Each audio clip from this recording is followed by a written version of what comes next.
Good evening, one and all. Oh, blimey, you put that up and I was taking it up. Welcome to episode 13. 13. Unlucky 13. For some. Lucky for everyone, unlucky for Mark. So we are man down tonight again, and it isn't Ken buggering off to do whatever he does on a Monday night when he's not here.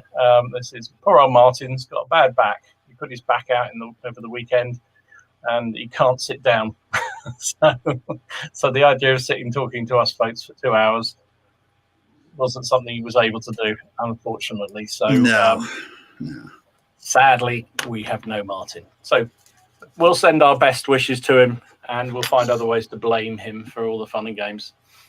I'm glad he can't paint. He hasn't been able to paint for 5 days. It's funny as that's very true. The man is in tatters, isn't he? He doesn't want to. He's so upset he can't paint. He's so upset he can't paint.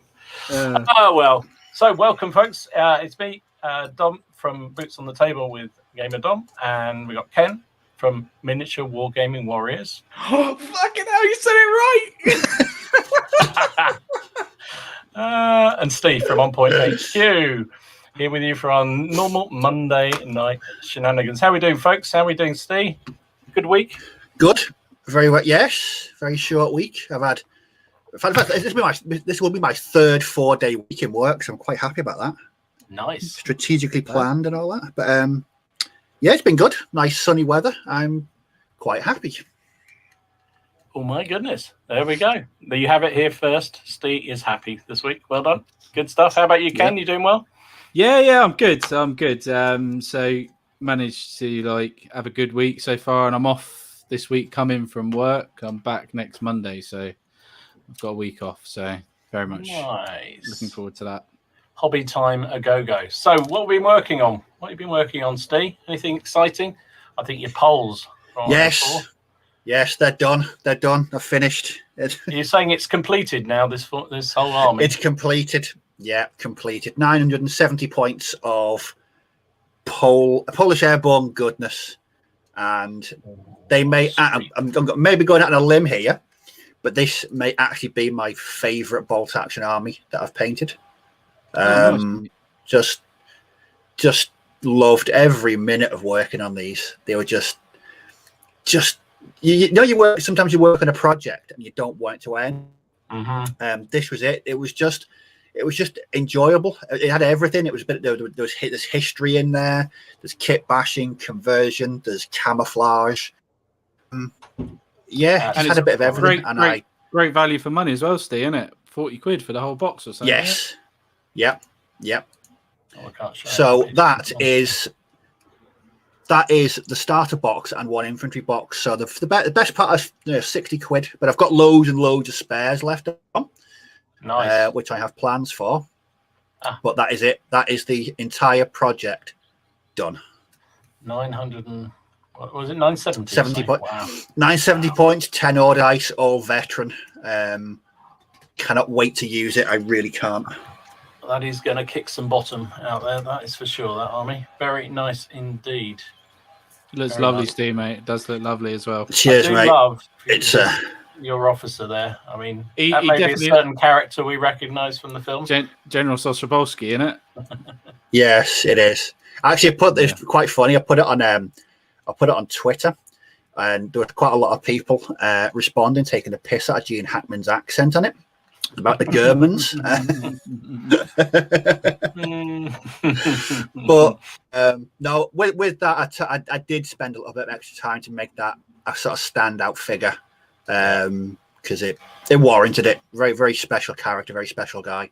So yeah, very happy, very pleased. But time to move on to new things. I've not decided which yet, but new project on the horizon. So you haven't got a firm idea about what to spend your hard-earned money on yet for another bolt action? Is it going to be bolt action?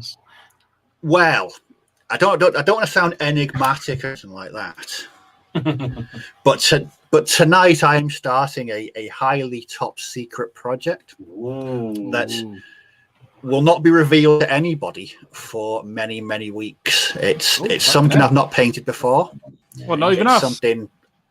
No, nobody. Nobody is knowing about this. It's going to be completely top secret until I've finished.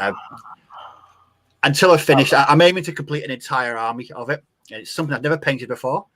It's completely outside of what I'd normally do. But I'm making a start tonight. So, yeah. On top of that, I'm doing more Landsknechts as well.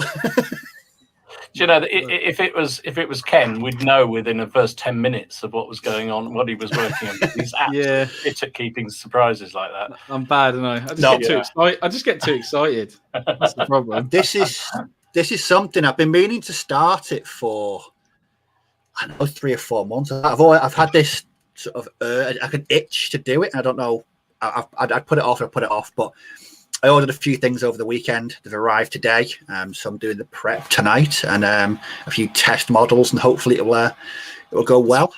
People may be surprised. It's 40k, isn't it? It's not 40k. There's a couple of it's not 60. Julian reckons Space Marines in grey. There you go. How about that? Yeah. I can confirm one thing: it's not science fiction at all. Damn. And does it involve badgers, or is that just your social life? No, that's just my extra hobby. Until the RSPCA find out anyway. No, it's just something that I'm not after tonight. I'm not going to mention it until it's done. It's just going to be something I'm going to do in the background, and no updates, no nothing. It's just going to, and then there's going to be a big reveal, and people are going to be blown away. Yes, you've got people guessing, mate. They are guessing. You've got them going. You've got them going. It is about 2 mil. It is a bit 2 mil Napoleonics. Did anyone see Becca's April Fool? It's the funniest thing I've seen in a long time. Right. Right. What about you then, young Ken? What have you been up to, mate? Right. Okay. So obviously last week I was moaning and bitching about these US Airborne, wasn't I? I was going on about, I even spoke to you guys during the week. I was like, I'll put them away. I'm going to put them away, didn't I? Then all of a sudden, I got a revitalized effort into actually painting them. Something clicked. Good. And I know it's crazy, but I've managed to get this far now. I've got most of the transfers are on. All the block colors are done. I'm putting washes on now. I'm missing about 9 eagles. So someone's been very kind, and they're going to send me some eagles, because I put a help out there, because I was not paying £5 to Warlord Games for for postage for something that's thinner than it weighs less than the envelope that it would come in. Yeah, I was like, that just doesn't make sense to me. So I was like, I'll wait. But I'm doing really well with these. Like I say, I'm putting all the washes on tonight. Hopefully they'll be nice and dry tomorrow. Then I can just touch up the flesh. And then work on doing the bases, really. And that's about it. Very nice. I'll show you not too close. This is Doc Rowe, so you can see lovely small little transfer there on his helmet. That was fun. And that's a transfer around his on his medic strap there, and there's one just there on his bag. The log's not done yet. I'm still working on that. It's not going to stay like that, but it's getting there slowly. I admire your tenacity, because I spent a couple of nights trying to do it with my Latvians, putting some of their little badges on, and literally after I thought, screw this, the 3-foot rule applies. That's fine. I'm not going to bother anymore. It's just not going to do it. I think I've worked out a good technique for it. Is just to keep the transfers wet, and wherever you're going to put the transfers, make sure you've got a blob of water already there so you can move it about. Yeah, good call. Do you want a good product to use? I mentioned this. I can't remember what group it was. I use this. We do like a good Microsoft. Oh yeah. Don't get it in your eye like I did. It bloody hurts.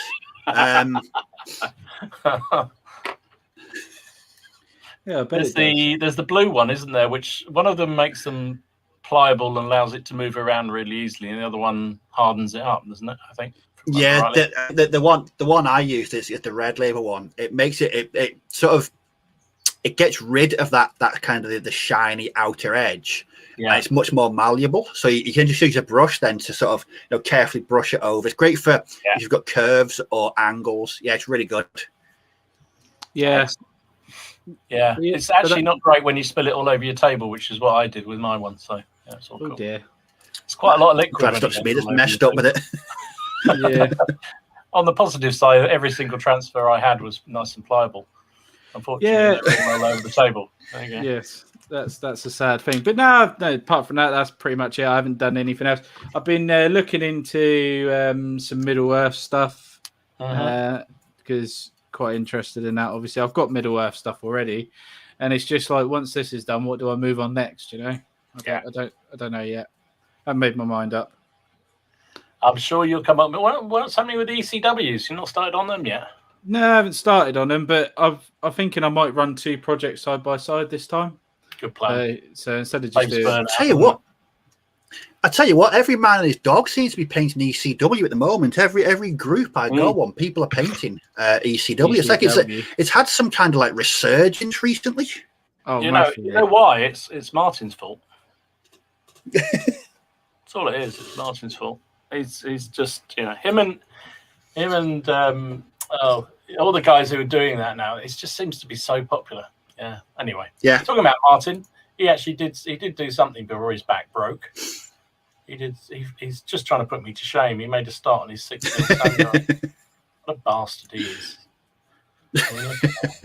Lovely. They're lovely. They really are nice. That's his cannon. That's all he did in 5 days, though. So that's pathetic, really, isn't it? Disgraceful. Take the detail on that. Jeez. Yeah, very thin brushed on it. It does work. He didn't paint the eyes, though, did he? No, I can't see any eyes done. He's taking the piss. Coward. Cowardly lion. Well, it's a good thing then, given you lot did nothing very much, that I did loads this week. And I mean loads this week. It was a ridiculous week this week. I don't know what happened. I know it was a short week, but I actually was really busy with real life stuff. But I still managed to get tons painted. And I think it's just because the power of greatcoats. I'm sure that's what it is. I thought you were going to say by the power of Grayskull then. I was, but then I thought you were going to say by the power of Grayskull. The power of greatcoats, it was. So I did a video of these fellas. I showed these off on I just about finished these last week. So this is the Russian NKVD squad, isn't it? Squad, which is really sweet models. Actually, the picture's terrible. I don't know why. But anyway, really nice models, really good sculpts, and I enjoyed doing them a lot. But the main stuff. Oh, hang on. No, I did also do. Where's it gone now? This guy. This was one of those giant models. The exclusive things that the War Games Illustrated do. And this I got a few of those, didn't I? Yeah. Oh, yeah. There he is. Hugh de Paynes, the First Templar. I just love the figure. It's just an awesome figure. I'm not sure how I'm going to use it. It'll probably fit within. Probably using my Norman army actually. But he's really, really sweet character. Really liked him a lot. Enjoyed painting him up. Really broody character. But yeah, the big thing I did was I built an army. You did, didn't you? Just because knocked out an army. That's all I did. Yeah. Hello, Sharp Practice, my old friend. Yeah. Well, actually, it's going to be for the new bayonets and shakos, the muskets and tomahawks. I'm doing it for. So I blame North Star because they showed those really cool pictures of the retreat from Moscow miniatures, and I thought, I really fancy doing that. So I thought I'd do some winter Russians of a different variety. So Martin's special snow product, I can see. Actually, mine's not as special as his. They're it's just the Woodland Scenics snowy stuff, which works pretty well. But I got all these are all front rank figures. I got them all in great coats. They're all metal, are they? They're all metal, yeah. And I really like that's the Jaeger. So I got 2 groups of Jaeger, 12 figures there with an officer, which came out really nicely. Really pleased with them. And then I got where's the rest of them? Did you have them lying about, or did you order them in? Say again? Did you have them lying about, or did you order them in? I bought them in a little while ago because I thought I might want to do some Russians. So this is the battalion. So this is 3 groups of 8 linemen which I think were really what you can sweet. do with your warlord stuff, then you're going to make that into a I'm going to make that into a black powder army. Actual black powder, that's still coming. Yeah, I did a gun, 6 pounder gun. It's a warlord metal. Yeah. And I did officer to command them, of course. Yeah. So yeah, that's what I knocked out. Oh, and just because I was bored, I knocked out a couple of the terrain. So I did that building. That's a hovel building, which we'll talk about a bit more later on because the theme of the show is on terrain. Terrain, yeah, definitely. And then, you saw this, Ken, when you came around the other night. Oh, it's fucking sweet, dude. Is that done yet? Yeah, it's finished. Fuck me. I bet that didn't take long either as well. Oh, that was an evening. Just an evening to do that. It's so easy. So that was So basically, that's what I've been working on. That's all. Nothing much. I've always finished some French-Indian War stuff as well. I don't know. I do not know what happened this week. I genuinely don't know what happened. It just the time. I don't know what happens any week. Still. I don't know. I was out yesterday most of the day around at someone's house getting very drunk at a barbecue. I've been out working, it's been busy for some reason. Got loads of things. Mind you, doing greatcoat stuff is dead easy, right? It's really you whack it out so quickly. So anyway, let's have a look. Oh, it's about time we said we are, of course, sponsored by our friend Carl from Mezzers Miniatures. Later on in the show, we will have a code. He's promised it's the right code this week, but it will be later on. I'm taking the mickey, Carl, which will give you a percentage off in his store of all his wonderful avant-post and V&V miniature stuff. So stay around for the end. Say hello to a few folks who are in the chat. We got Tim. Hi, Tim. Tim was first as usual. He's always first. Tim, or there's a couple of them. They're always first in the queue. I don't know what goes on. Good stuff. Julian, free bar. He's here for the free bar. Lucky. Blimey. Not sure we'll get that one. Kitchen War Gamer says, hi there. How you doing, mate? How you doing? Nick's here as well. Throws basing materials on the screen. Listen, we don't want any basing materials on the screen. We have enough trouble with all the Steve's corks and food materials that he uses. Battle Matt says wallets and PayPal at the ready, everybody. Yeah, we haven't got a bit of a reputation, haven't we? To be fair, Dom did that to me the other night. When we get onto the terrain stuff later, I'm not being funny, yeah. I'm glad I put my order in before we've done this stream because otherwise I think he'd be sold out by the time we're done. So get ready. I do. It's absolutely true. Enemy Insight says, evening, everyone. I thought it would stay on theme and have a desert building and terrain on the workbench tonight. Good for you, nice. Mate. Good stuff. Well done indeed. Battle Matt says, I've just been doing some spraying in the back garden before it gets too dark and accidentally sprayed the grass black. So I'm in the doghouse. I did it on my wife's bird bath. She wasn't very happy about that. I said, no, I did sort of, grey effect looked good with the stone, I thought, but yeah, I did it on the patio slabs by accident. It went across there. Tried to. Not good. They don't have a sense of humour when that sort of thing happens, do they? No. I once tried to spray in my living room, but I live in a flat, and so all I did was I primed the figures, but I was high as a kite for about 6 hours. It was just like fume central. It was wouldn't recommend it. Don't do it. Just don't do it indoors. No. Julian says he's got a box of Waller's British Napoleonics to build, so enough to be getting on with. I'm sure we can find a way to make you spend money, mate. Steve says, hello all, this lockdown is costing me a bloody fortune. Anybody else has the same issue? Yeah, we're all in the same boat. I think, the Perrys apparently have bought a yacht, and as soon as lockdown's out, they're moving off to the Cayman Islands, allegedly. Yeah. The amount we've all spent with them. Bloody hell. And Julian says, well, the grass will grow, you'll be fine. It's true, but it grows black. That's the trouble. That's the problem. Lionheart's here. He says, good evening, mate. How you doing? We've got Jim here. Evil Jim Reaper says, evening all. How's already buzzing? Already buzzing in here. I can't read tonight. Jesus, bad for me moderating this, isn't it? Yeah, it got going quick. There were a lot of people waiting which was really surprising.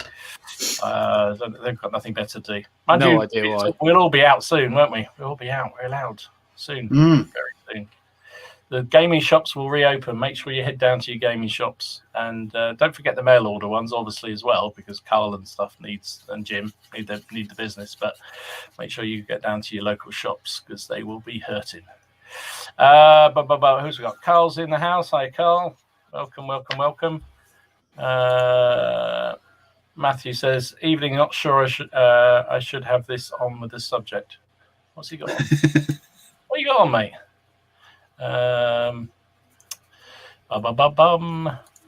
Graham's in. He says, "Evening all. I've got my popcorn ready for tonight's show." Okay. And look, I'm being blamed. It wasn't me, Matt. I'm sure Tom will think of something you can spend your money on. Yeah, I probably will. But it's not. I'm not going to lie, Dom. You probably are going to convince a lot of people to spend some money in a minute. And thank you, Peter. He says the best one's dropped out. Oh.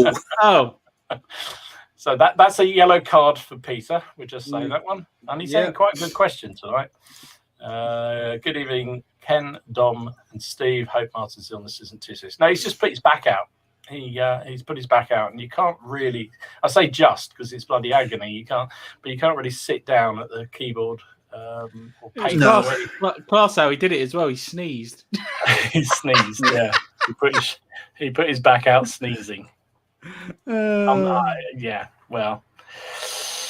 Oh dear. Right. Who else? I've got Nick. We talked to. James is here as well. He says good evening. Louis says morning. A snowy Monday here in Northern Ireland. Is it?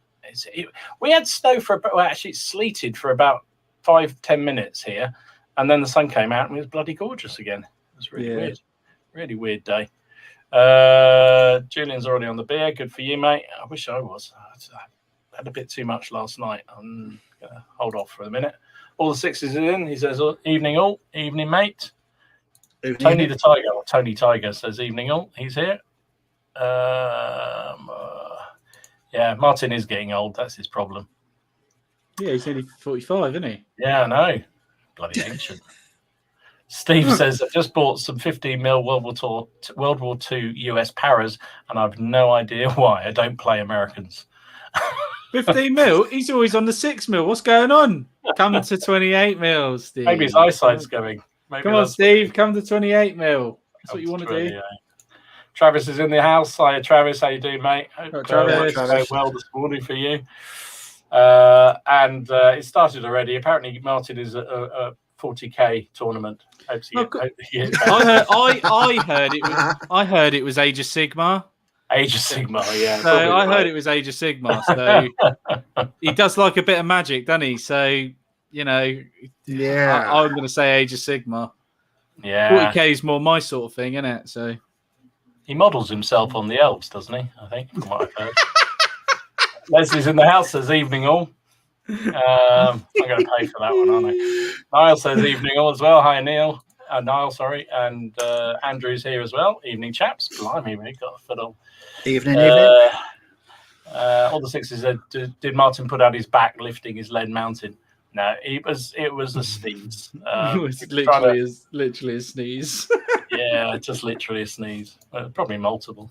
Callum's here. Hi, Bruce and Quill. How you doing, mate? How you doing? Yeah, bud. Crossing Obstacles Gaming. Yeah, Cal. Ooh, new. Haven't seen you before. Hey, how you doing? Hello, mate. Lovely to have you here. How do? Steve Harbour. Evening, folks. Hello, Steve. How you doing? Oh my goodness! I shouldn't have started this, should I? Really? No, I did. It just goes on and on. Apparently, James has seen Landschnicks in your background, Steve. Well, they are there. He's still working on his Landschnicks. They are. Yeah, definitely. They were put to the back while I just wanted to finish the Airborne. But apart from the secret project, I'll also be working on the Landschnicks as well. Yeah, I'll have to get some audio cues so when you say things like that, it's going to go. Dun, dun, dun. I'm off for the week, so we might actually get like a news intro. I might do a few little intros and all that jazz. You go for it. You go for it, mate. We need that. Cludden's here. Hiya, mate. Mate. We got Oh my God! Right, I think we're almost at the bottom of the list. There's some weird things coming in from Twitch. We'll ignore all that. No, you're nowhere near the bottom of the list. Am I not? Oh, bloody hell. No, Dom. No. Oh God. Ricky's here. He says hi, Ricky. Okay. Well, shall we? Yeah. Okay. We'll keep going down. Oh no, you're not too far. You're not too far. Why on earth was Steve applying transfers on his face? I wasn't. What I actually did was I was applying. I had the brush with the microsol in my mouth. Bashed it, and it flew back and splattered the microsol into my eye, and I swore. I wasn't applying transfers to my face or anything. You weren't trying to do one of those kiddie transfers on your nose or something. That sort of thing. No. It was all. I was going to say all grown up, but getting modelling products in your eyes, not exactly a grown up pursuit at the end of the day, really, is it? Really. But no, thankfully, no lasting damage done. And Carl said he thought Steve was going to bring out some Worcestershire sauce or some other food product that you're using for basing. It's becoming legendary what you use for your basing, mate. Oh, it really is. Well, I told you last week. At midstream, I got a text message from my girlfriend, and it said, "What's this about you and Cork?" Awesome.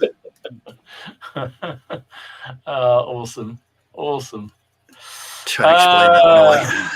Will says, "What's up? Hey, crackheads. Hope you're all doing well. Yeah, we're doing all right. Poor old Martin's crook, but the rest of us should have got Haley on. You should have got Haley on instead of him. Should have done, actually. Should have had a transfer." Miller's here. Hiya, Miller. How you doing, mate? He's another one that's to blame for the ECW. Yeah, Miller. Yes. Yeah, ECW for the win, says General Haig. Yeah, of course you do.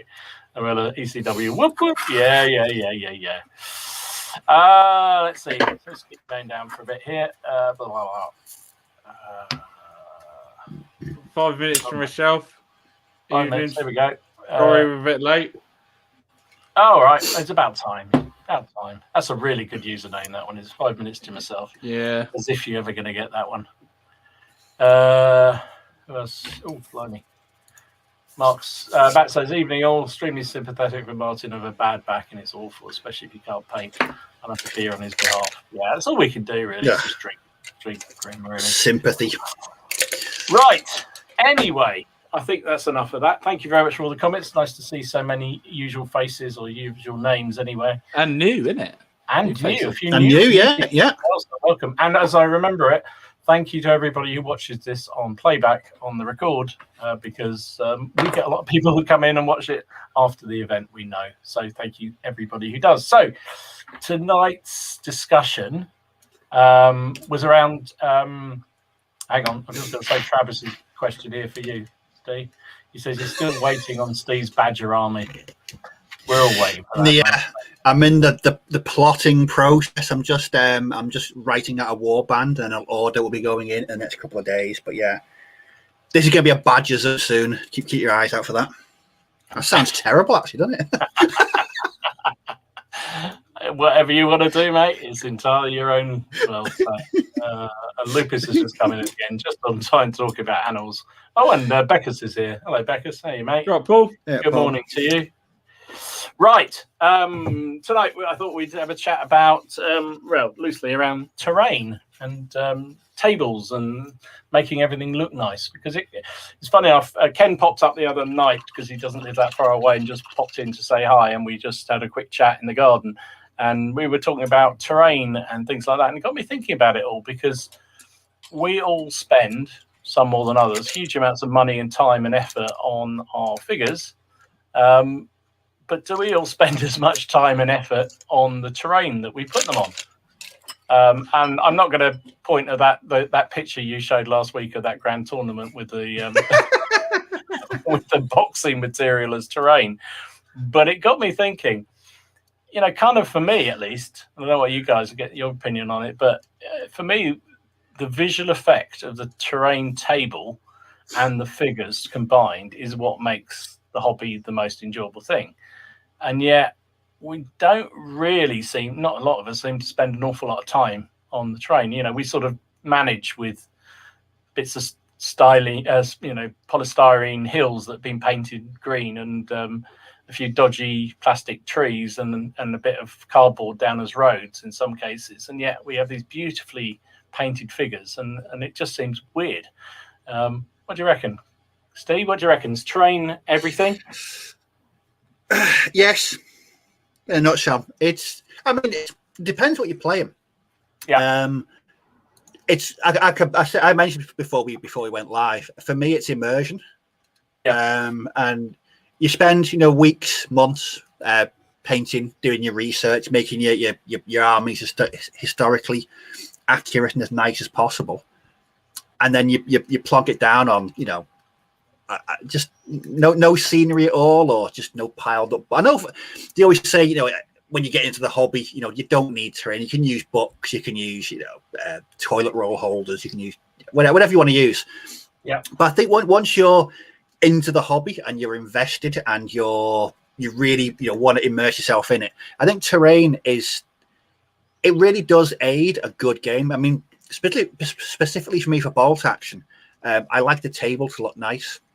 If we've got 2 painted armies, I want them to be, and I want them for the most part to be fighting over the correct terrain.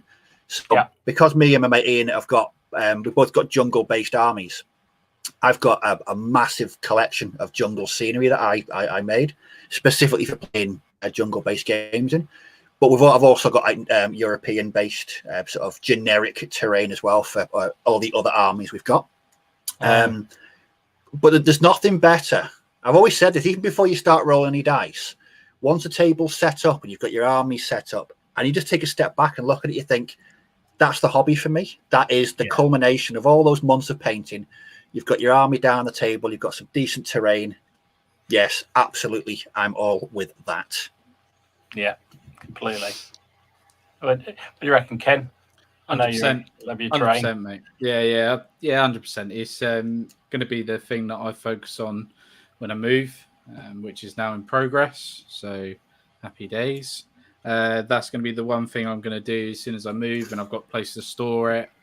It's going to be probably a month or so of just doing like all different terrains for all different games. So I'm going to have my hobby room and I can just get the terrain out because that's what makes it for me. Terrain is probably, if you've got painted models and you need painted terrain. If you haven't got painted terrain, it just doesn't make any sense to me personally. So I got to think about this some more because I know we all love the visual effect, but also we all take the mickey out of, but also genuinely spend an awful lot of time researching our units and working through, what they might have worn in a given period or a given campaign or anything else. But then, and I'm guilty of this. I know that I'll then slap on some building that just looks sort of roughly right, but it isn't necessarily from the right period or even the right theatre of operations. It'll be something that looks vaguely the right period because I haven't got anything else. So, do you stop and think twice about spending money on terrain when you wouldn't think twice about spending on the figures? Yes. It's the simple word. It's weird, isn't it? Yeah, I do. Isn't it? Yeah, and I shouldn't really, I guess. It's just how much you're going to get use out of them. But the same you could say is how much you're going to get use out of your actual armies, isn't it? You're going to, I've painted a whole, several bolt action armies, and how often do I use them? I could argue that, couldn't you? Yeah. But no, you're spot on, I think, Dom, to be honest. I don't know what you were going to say, Steve. Like I say, I think it just makes for a better game. For me, it's a completely different part of the hobby as well. Rather than sitting down and I almost revealed the secret then, Jesus. A cunning plan almost worked, Ken. Yeah. No, rather than sitting and painting miniatures, you're making buildings. I remember spending I think it was like 2 or 3 nights just gluing plastic palm trees to CDs and wooden bases, and then covering myself in ungodly amounts of mixed herbs and PVA glue. But at the end of that process, we've got a really, really good a collection of scenery. And when you've got someone like Mel the tutor, I mean, he is just a fun, absolute encyclopedia of scenery and terrain building knowledge. If you can't get any inspiration or ideas from watching Mel's videos, just the hobby's probably not for you. That's my view. I've spent hours and hours and hours watching his videos, and especially the jungle ones as well. With Mel and also Luke, when they're all terrain buildings, I look at them and I think just that's awesome, and I think I'm going to have a go at that. And I get all the stuff out, and then I start, and it ends up sort of looking like it's something from a failed, kindergarten kid making some present to take home at the end of the day. It was like, oh my god. But you're right. I mean, they do some awesome stuff, and you just look at it and think, geez. In fact, I'd love to get one of them or both of them on the Monday night one time, just talk about how they approach projects like that, because I think it'd be fascinating for people to hear. 100%. But it's interesting, isn't it? I mean, I think I saw a few comments people were saying about, it's a question of space and storage, and I think that's definitely the case with, Peter says, you have an issue of space versus terrain, and that's very true. And I know myself, one of the reasons why I started getting a whole load of terrain during the lockdown was that I went to a club and we had terrain in the terrain cupboard, and we'd take out what we needed out of the terrain cupboard. Now, again, the problem was it wasn't necessarily the correct terrain. It was whatever happened to be, or somebody hadn't got to that night already. If you were in a desert war game, there was only a certain amount of desert war stuff in the cupboard. And if somebody was already there before you got there and had got it all out, you then had to go and have a sort of, a deciduous forest instead of whatever you were supposed to have on the desert, or, palm trees. And, so I think, I think the point you make is a good one, is about why don't we think about, when we're building an army, also building the terrain to go with it? But we don't. I don't. Not usually anyway. No, this is very true. It's more of a generic thing. I look at terrain, which I shouldn't really. It's definitely one of those where you do want to spend a bit of time, especially if you've got room. If you've got room for terrain and you're going to host games, it's definitely, I think if you're definitely painting your armies to a good standard, good terrain makes the game, doesn't it? It does. Yeah. Yeah, it does. Love to know what people think in the chat. How do you approach your terrain? Do you buy stuff as you need it? Do you buy it? Do you not bother? Do you just use what you've got in the cupboard? I think the point about space is absolutely correct. I'm lucky. I've got room to store, although Leslie and Peter seem to be having a great laugh between themselves about how much room I've got in my garage at the moment, which is very true. I see you two talking. I see that. But yeah, I think it's a weird thing, isn't it? Kaiser says, I agree with Dom. I'm desperate to get out to a War Games show again and find some nice new scenery. And that's actually a really good point, because you often find really nice scenery when you go to these shows, don't you? It's because it's not easy often to find really good terrain companies out there, I don't think. No, you are right. It is hard. It is hard, especially for a fair price as well. Yeah, absolutely. Yeah, you can go on eBay, and some of the stuff you see there is truly atrocious, and it costs an absolute fortune. Yeah. Hell. I've got building it's supposed to be a Gallic village from somebody on eBay, and they sent it, and I was thinking, I think a 12-year-old child could have done it far better. I actually sent it back to him in the end. It was just so appalling. It was like 70 quid, and I thought, what, you're having a laugh? It was absolutely disgraceful. The pictures looked fabulous, but when they came, it was just horrible. Yeah, shocking sort of thing, yeah. Enemy Insight says he mostly builds terrain for the period before I paint the figures. That's a good idea. That's discipline. That's a good idea. Yeah, I wish I was that organised. I'm not, but I think that's a really good thing. Louis says, I can get by on figures painted to a near decent standard and cloth road and rivers, but I must have well-defined woods and buildings done to a high standard. That's a bit weird. That's a bit weird. To be fair, one of my biggest things was finding a good supply of good but cheap trees. And with those palm trees I got, I think I bought, it was close to 60 of them for about 9p. They were ridiculously cheap. They're not the best in the world. I mean, I'll be honest, they need a bit of tidying up. But once they're based, a bit of flock, they look okay. But yeah, I think trees go a long way to making a really good tabletop. But it's good when you do find. Trees. Oh God, no, you can't. You can never have too many trees. Never have too many trees. That is definitely a clarion call of all wargamers. James makes the point: terrain is hard to store, and you get less value making it too specific, which is why generic terrain works. And you're right. I mean, a hill is a hill, right? Yeah. A wood is a wood. Well, there's different types of trees, obviously, but generally it's pretty much the same. But buildings, they can be very generic. They don't take up a lot of storage. Well, depends how many you got, I suppose. But I mean, it's true, and I think that's why we tend to do it. We tend to be generic, and I would say I've done it. I'm not saying I'm any better than anyone else, but because I do it, and I go, oh, that building looks roughly, American frontier, even though it's something from Eastern Russia apparently on the box. And storage is definitely a problem. Becca says he's got too much terrain; it's taken over his shed. Oh, if you're in the UK, I would say pass some my way. Oh dear. Yeah, it's true. It's very true. He said he buys pre-made terrain from companies like Miniature World Maker. Don't know them. Don't know Miniature World Maker at all. I think it's there are some really interesting. I mean, what's the reason we got talking about this, me and Ken, was that bridge that I showed in the pictures. Yes. I'm trying to find it again. Ask Steve how much you think it would cost. Yeah. Because he wouldn't have a clue, would he? So that bridge. This bridge. So it's 25, 28 mil. It's got that toll. It's resin as well, mate. It's resin. So It looks really. It looks really, really good quality. Oh crap! At this, I'm going to say between 15 and 20 quid. Yeah. It was 14 quid, which I think is not bad at all. That's not bad at all.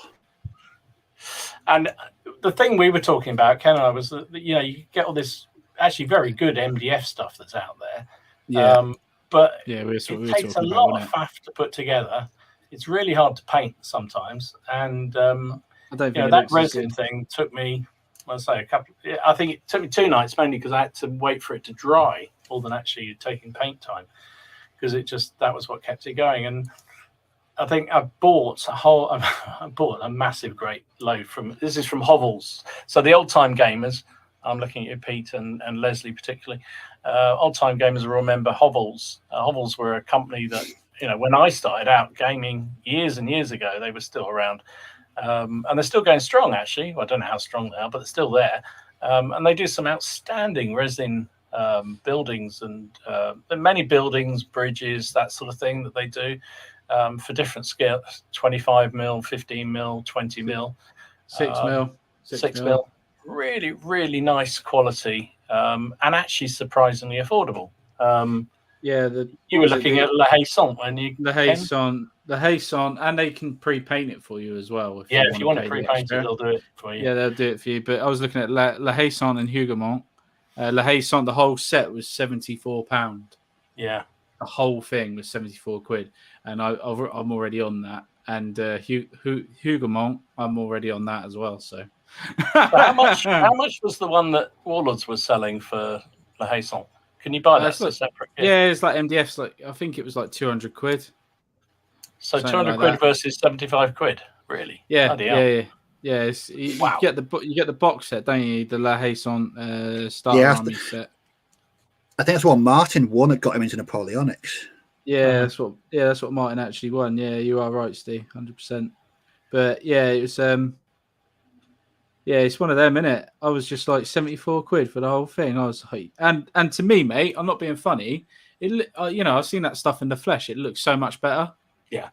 Than the MDF because it's got texture to it. You haven't got to do all that yourself. Yeah.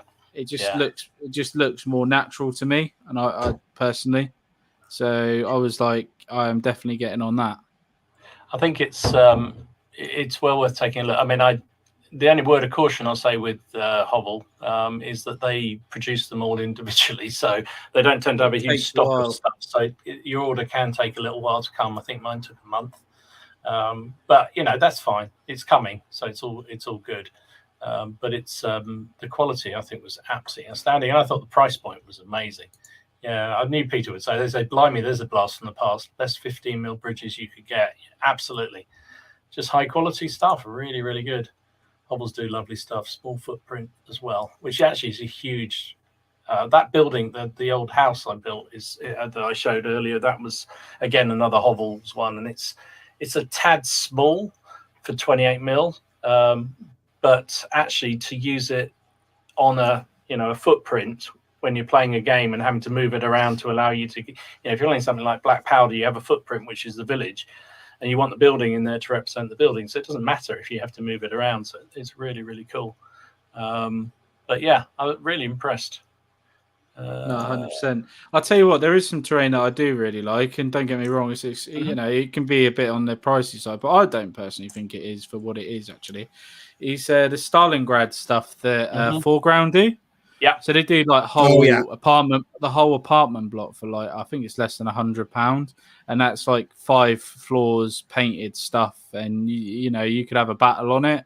Yeah. And it looks great. It's all modular. It all fits with each other. For the price, I think that's really good. Definitely worth a look if you're looking at like City Fight stuff. Check it out from Foreground. And it does look really nice. Yeah, I think so. There's some really... there is... I'm not dishing MDF because actually there's some really good stuff. People are mentioning Sarissa do some really good stuff. Some really good stuff out there. And not at all. I think they do some brilliant buildings. My issue is I find them really fiddly to put together, but I'd rather have something solid built. But there is a lot bigger range. That's one thing I noticed in the years I've been gaming as well. Is just it used to be really limited in what you could get, hovels and a few other bits and bobs, and now you can get a huge variety of every kind of. Again, it goes that thing about almost building purpose-built tables for your different periods you're fighting. Because you could, you can buy relatively cheaply MDF buildings that will fit the period you're fighting. Pretty easily. I keep meaning to make some of those Brillo pad hedgerows because they're a piece of piss. Oh yeah, it'll take like 2 or 3 minutes, but they change the dynamic of a game visually for a table massively. I keep meaning to do it, and I keep forgetting. So I'm just going to have to bite the bullet and just make a list of what I think terrain-wise I need and then go through it, I think. Because I don't mind. When I was building the jungle stuff and also the European stuff as well, I wanted to say hedgerows. Excuse me. So I went out and I bought an absolute load, masses of it for dirt cheap, of that rubberized horsehair they use in upholstery. Where did you get that? Well, I bought it from an upholsterer. I can't remember. God, it was about three years ago. I don't know where I got it from, but I just put rubberized horsehair into Google, and I got a massive big box of it for I got about £10. I got about 4 or 5 A4 size like bricks of it. The stuff stinks to high heaven. It's a smelly material, but it's really, really good. I know some people cover it in glue and then put flock on it. I didn't. I just got it as is, glued it to some MDF bases, and there we go. We got jungle hedgerows straight away. They work really well. That's one thing. Another thing as well with scenery is that with the advent, say in the past 10 years of smaller skirmish games you can play on, 3x3, 4x4. You don't need an awful lot of terrain anymore. You can really pack a smaller board for skirmish games. Whenever I've played Firefight, I play Firefight on a 3x3, and I get as much terrain as I can and just whack that in a 3x3 square. Done. Yeah. Looks fantastic. You're not having to fill a 6x4 table. I think skirmish games. I think that's one thing that Games Workshop with Kill Team have done as well. They've done some purpose-built scenery for Kill Team, and I will admit it does pain me, but I do think Kill Team boards look really, really good. I think they do have a certain look to them that I really like. Yeah, the little small two by Crossing two. obstacles says instead of rubberized horsehair, you can use coconut fiber basket liners from the garden centre. There you go. It's a good tip. Thank you very much, Crossing. I mean, there are some really good stuff you can build yourself. You don't have to go and spend. I mean, buildings are a bit more problematic. Although, I've seen some really good buildings people make with, lollipops and cardboard and all sorts of things, and they actually come out pretty well if you spend a bit of time. But if you haven't got the time or the energy, and that's kind of where I was starting with this whole discussion, is around we spend a lot of time doing figures. Yeah, we don't spend anywhere near the same amount of time doing terrain, and it's a weird thing. I don't know why that is particularly, but you can build really simply. I mean, on Friday my wife was at work and I spent a good couple of hours cutting up doormats and things. So the big hairy ones that look like cornfields, cutting up those. I mean, it's dead simple, isn't it? You just cut them down and into the shapes you want, the sizes you want. Maybe if you're feeling really adventurous, you'll put some paint down the edges to hide the edges, but that's kind of jobs are good. And I got some of the ones that are much thinner that sort of have almost ridges and they look like ploughed fields, so I've just chopped those up, so a bit of spray paint on them, jobs are good. And that kind of stuff, it's very satisfying to do. As you say, doing your own hills, hedges and things like that, they're actually pretty easy to do, and with a bit of time and effort put into them, they can look really good on the table. You don't have I know when I was making my jungle scenery, I wanted to make it, but I didn't want to really spend a lot of money. So I thought, well, what can I do to make lots of terrain really cheaply? So I bought really a load of those plastic palm trees, which was dirt cheap. But I also bought a quite cheap aquarium plants as well. For some more exotic looking fungi and fauna. You can buy pebbles, for rockeries. They're dirt cheap. You just mount them to a bit of MDF for a CD. Making scatter terrain is really, really simple and dirt cheap. All you do is go into DIY shops, garden centres, and you can really put a lot together for very little at all. It makes shopping fun as well. Because if you go shopping with your missus or whatever, you can be having a look out for bits of terrain as you're going around. I do that all the time. Been there, done that. In the garden centre and you run off to the I mean, that's a fish tank thing I bought from. This is for Saga Age of Magic. Oh, it's ace. There.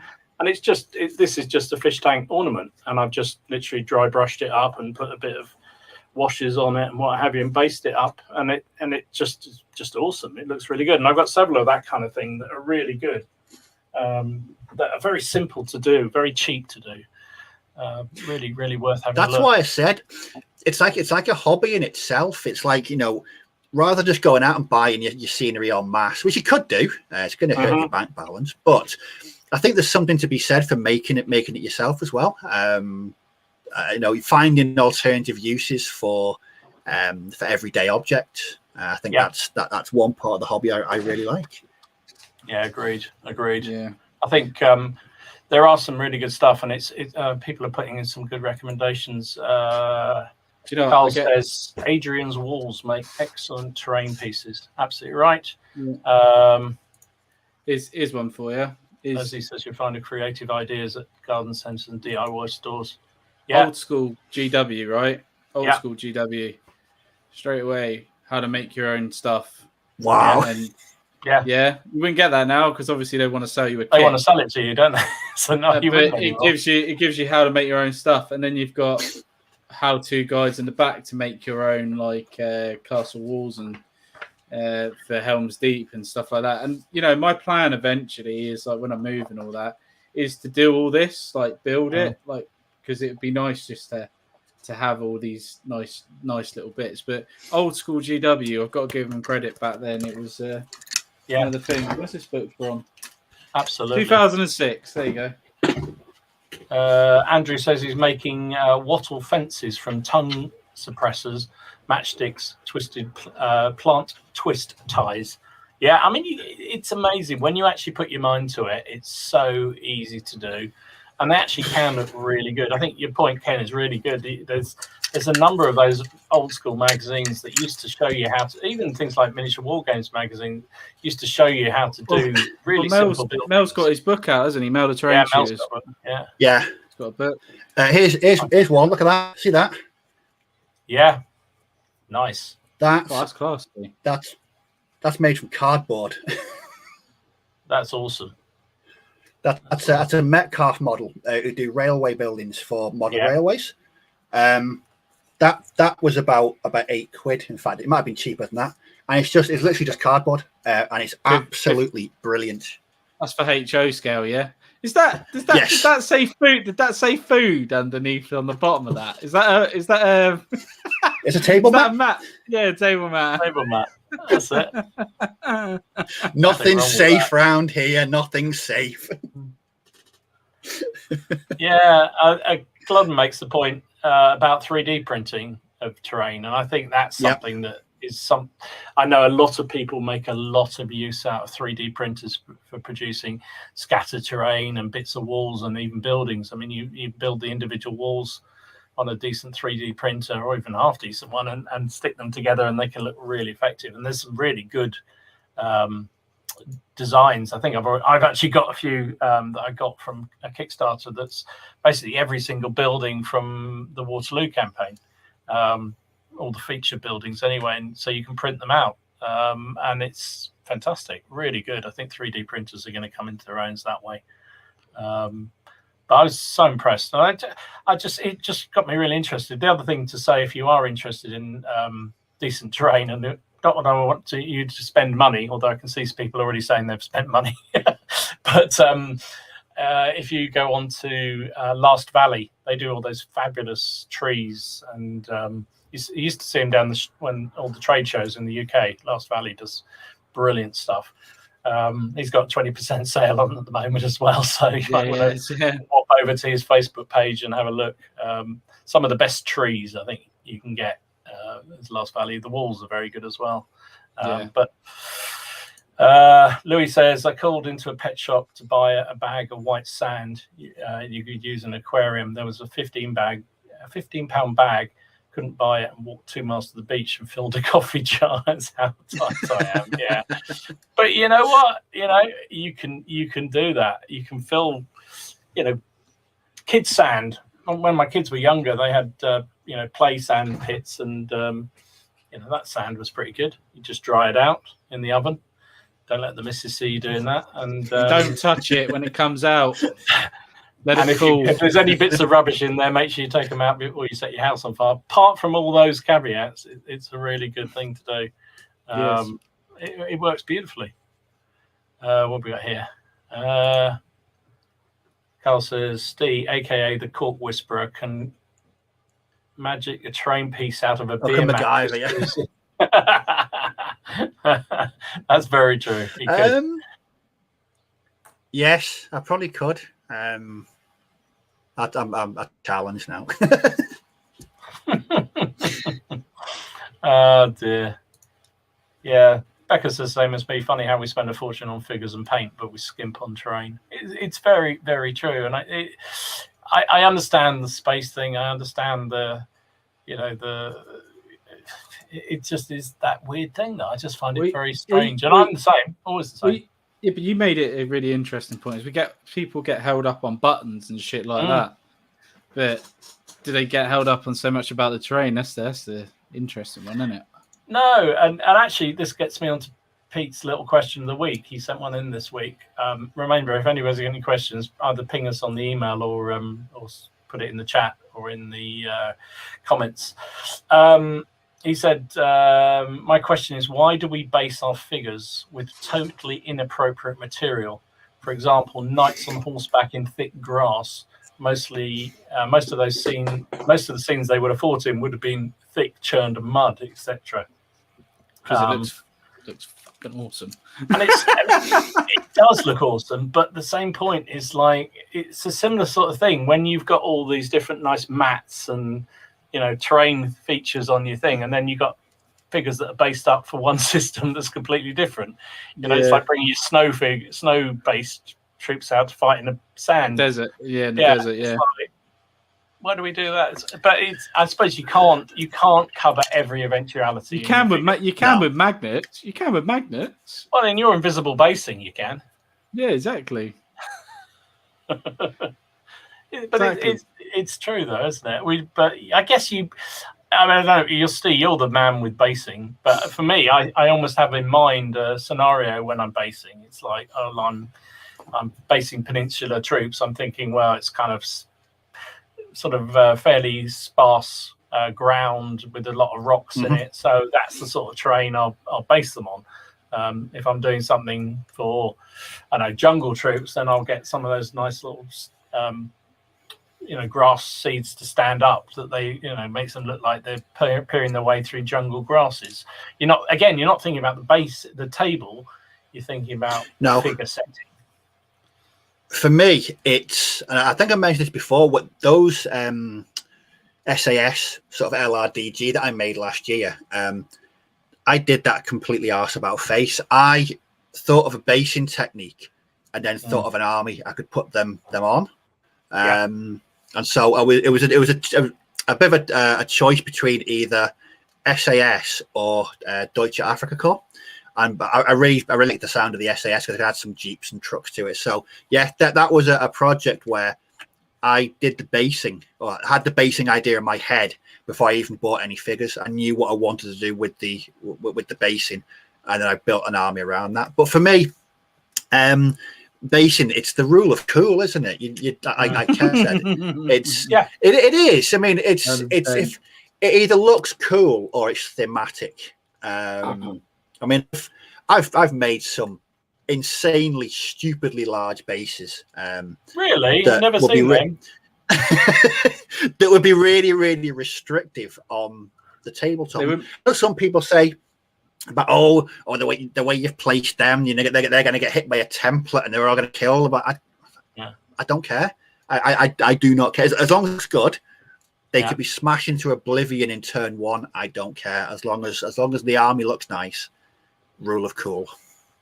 Rule of cool wins every single time. Yes, absolutely.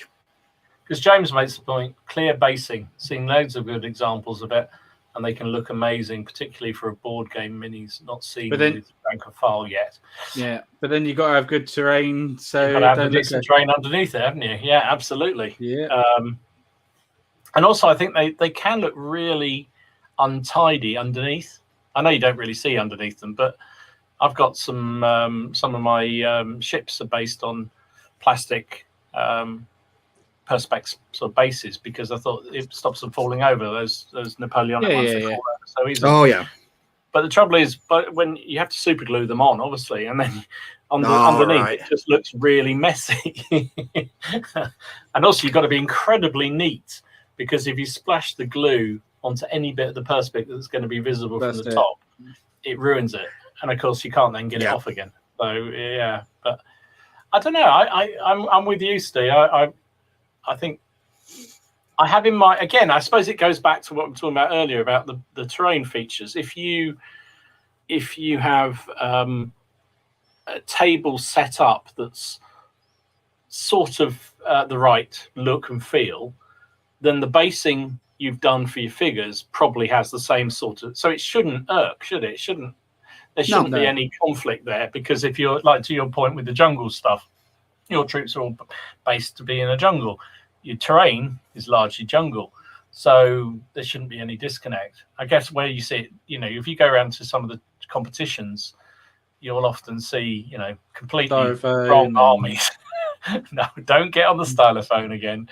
But you'll get the, so like a desert war army against a Eastern Front army because that's just the way the draw happened, and they've happened to be fighting on a beach somewhere.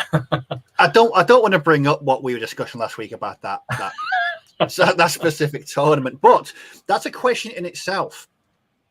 When you go to a tournament, if you're going there to win and annihilate your opponent, do you actually give two hoots about what the terrain looks like? There you go. That's a question for you. But at that point of time, does that matter to you if you're playing that sort of game? If you're playing it for the game or in the hobby? It depends the tournament, doesn't it? So I went to a D-Day event that Warlords held around the time of that book, the first D-Day campaign book came out, and they themed all the tables to D-Day. Now they weren't all absolute works of art. They had one that was the real picture, the one that you'd get the photographs of, and the rest of them were just sort of what I would say club standard tables, but they looked good, and they were thematic. And you had the beach ones, you had the breaking through ones, and then the sort of inland with all the sort of hedgerows and whatnot. And it did look good, and I think it did enhance the game. And that's one of the I know reasons which for hedgerow going. one you're talking about because I played on it like 3 times. Yeah, I know that board.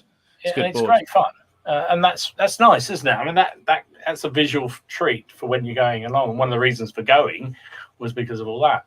That said, I know the guy I didn't fight. They had one table that was all sculpted with cliff-mounted emplacements and a small beach, and it was real sort of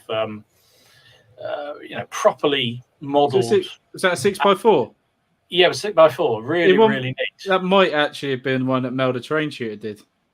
Believe it or not, I think I know which board you mean. Okay, but it wasn't practical for a game because nothing would stand up on it. So, I mean, it looked fantastic. I mean, but in terms of a game table, it wasn't the most useful because it wasn't really designed for that. It was designed to look cool and position figures on it and look really good. So I think that was one of the things that really got me excited. It wouldn't have been Mel's then because his one he designed it to actually take the figures. He did all the maths and shit. Yeah. So just to make it look really nice, but also playable table. So yeah. But no, I know what you're saying. Matt says we'll be expecting top quality terrain at CrackCon. Yeah, absolutely. if we get sponsorship, yeah. Pete says when tournaments get that serious, it was time I decided to become a solo gamer. I think again, it's to Steve's point. I think it does really depend. If you're just there for the competition and the gaming, the terrain is just another obstacle, if you like, to deal with, like the opponent. You're using the terrain to your best. You're not there for the visual effect. But if you're going along for a fun game, especially if it's one in a period set in the correct period, then that's part of the game, right? Is the terrain, the visual effect. It is. Yeah. So, anyway, cool. Clear plastic can be glued on with PVA instead, like the scale modelers do with canopies.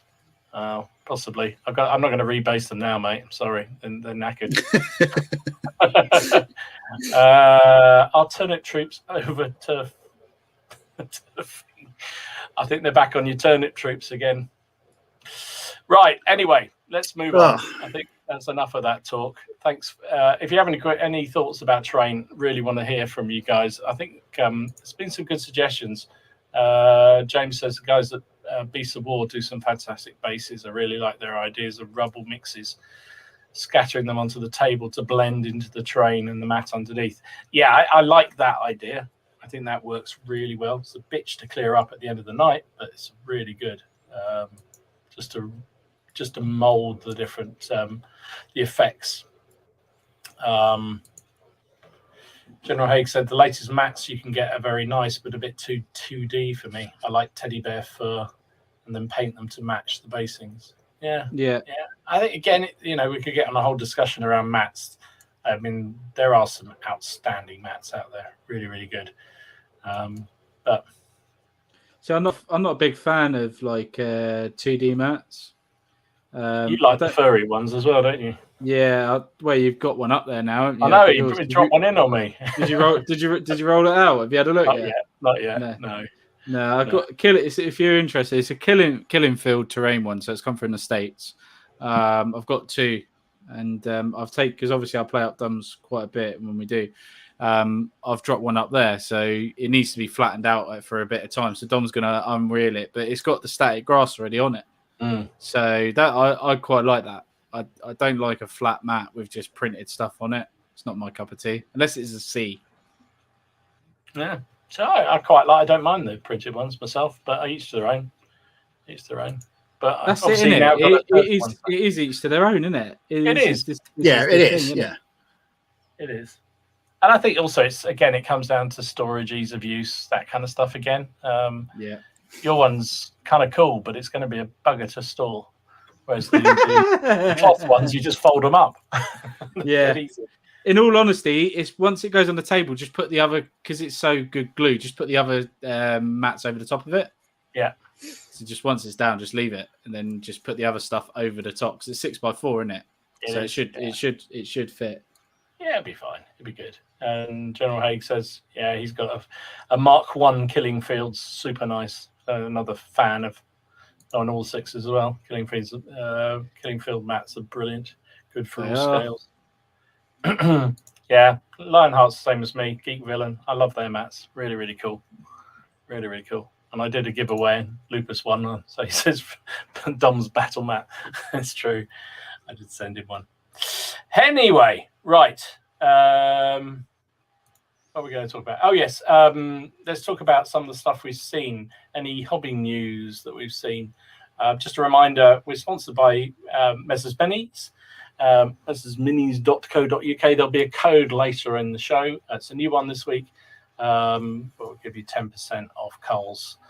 Wonderful stock of VMVs and Avonpost miniatures. And I think there's more coming, although he did mention he's having a few supply issues at the moment because they're coming in from the Ukraine. But I'm sure if you contact him, if he hasn't got it, he will get it. He'll tell you when it's coming in pretty soon. But there's some sweet miniatures there. So some of the stuff we've seen this week, I know, Steve, you picked up on a new supplement. There we go. Yes. Another bolt action supplement. D-Day version. No, it's not D-Day, sorry. It's campaign in Italy. Coming out in October. Yes, I'm looking. That looks interesting. Like I said before we came on, I was musing with my friend yesterday about this, about what can be contained therein, and there's going to be hopefully a bit of Monte Cassino, some Canadians, some Polish armor, hopefully some new updated rules for Fallschirmjäger. I don't know. I think that's all. I mean, I can't say because Fallschirmjäger, the rules as they are now, they kick ass. I use them quite a lot when I play bolt action, and they might get nerfed. They might get nerfed. Could get nerfed. Oh, I don't say that. No. What for me? A 10-man Fallschirmjäger section, veteran with 2 LMGs and stubborn. Yes, going nowhere. I've played him as green before, just for a laugh. Yeah. Just, God. Yeah. Yeah, it's quite funny. As green. I quite like them as green. I do the same actually, Ken, because that's the one you can have 2 light machine gun crews in them, can't you? And if you max them out to maximum strength, if that roll pays off, you're getting a good squad for very deep. And even as a full size squad with two light machine guns sitting in a defensive position, they're quite hard to shift. Steve's like, nah. No. Veteran all the way. But no, that book should be interesting. Lots of scope for new units and sort of fleshing out or renewing units in there as well. But definitely Monte Cassino. That might give me an excuse to finally get around to finishing that project I started last year, doing my Monte Cassino Fallschirmjäger. When I sat down, planned an entire army and painted 5 figures, and then got distracted by shiny things, and so never went back to it. So you like getting distracted by shiny things, don't you? Yeah. But yeah, that was one. I mean, I enjoyed that though. That was good. It was just painting them in sort of the tropical colours, but using the plastic box. But yeah, interesting. I'm looking forward to that. It should be. I'm looking forward to seeing what's in that book. I mean, as I said before, I mentioned it many times. I love their books. I think Bolt Action I love as a system anyway. I'm sorry, Leslie. I know you want me to do Command What's It, but I really like Bolt Action. But those books are fantastic. I think they're they are. They're really good reads. They're well laid out. I just love reading them, full stop. And for 20 odd quid or what they tend to come in at, I think they're not bad value either. No. Oh yeah, I got my sea lion book coming. I forgot about that. That is the Sea Lion book. The Sea Lion book is a very, very good book. Yes, I think it's the second one because I've got the first one. I've got the Sea Lion, but it's the part 2. £6.50. It was on sale, wasn't it? Yeah, half price, wasn't it? Yeah, I picked one up as well. That's really good. Yeah, really sweet. Beckus is excited about the Italy book. He says, get a set of those Perry Brits in trousers and rolled up shirt sleeves. Yeah. To be fair, I've got a 500 point Italian army, so I might actually get to use them. You never know. You never know.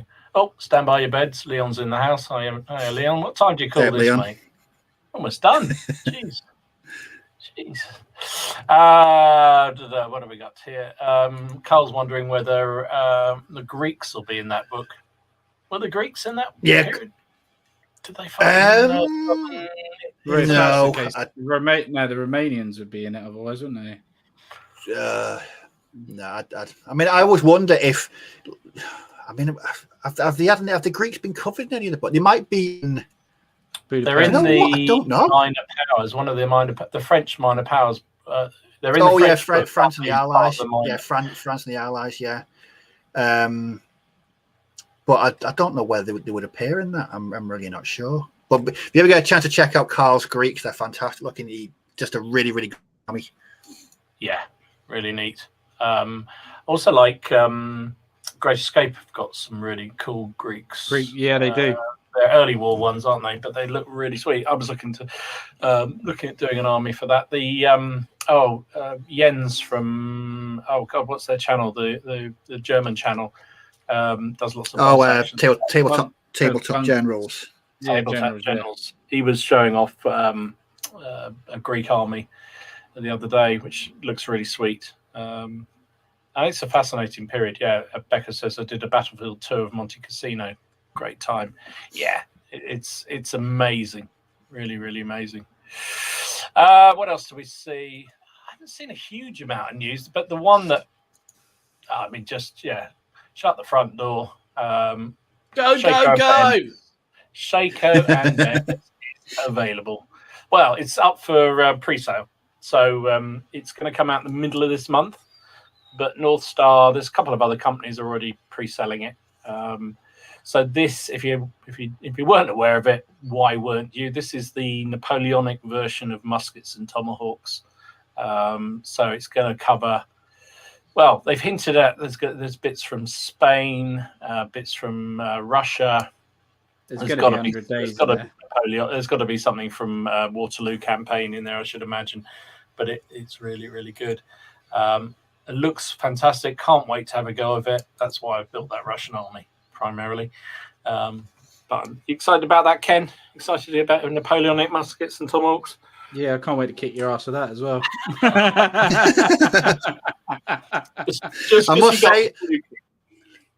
I must say, Dom, it's been a while. I mean, you generally get excited about different releases, but I think this one is definitely one that you've been looking forward to for many, many months. Oh yeah, mate. I think my entire gaming group is really excited about those rules. Graham is part of our group. He made up his own version of them just because he was getting withdrawal symptoms and wanting to play the system. So and it works quite well actually. So it'd be interesting to see how close his rules are to the real ones. But I'm certainly looking forward to them. Now, one thing I would say, if you are interested, and I say not every. You don't have to just go to North Star, but at the moment, I think the rules cost 20 quid and the cards cost 10 quid, so it's 30 quid, which is a bit steep, but there you go. Sign up for War Games Illustrated this month. They're doing a free subscription to their online account. It's called Prime Vault or something. If you sign up for that, it's absolutely free for April.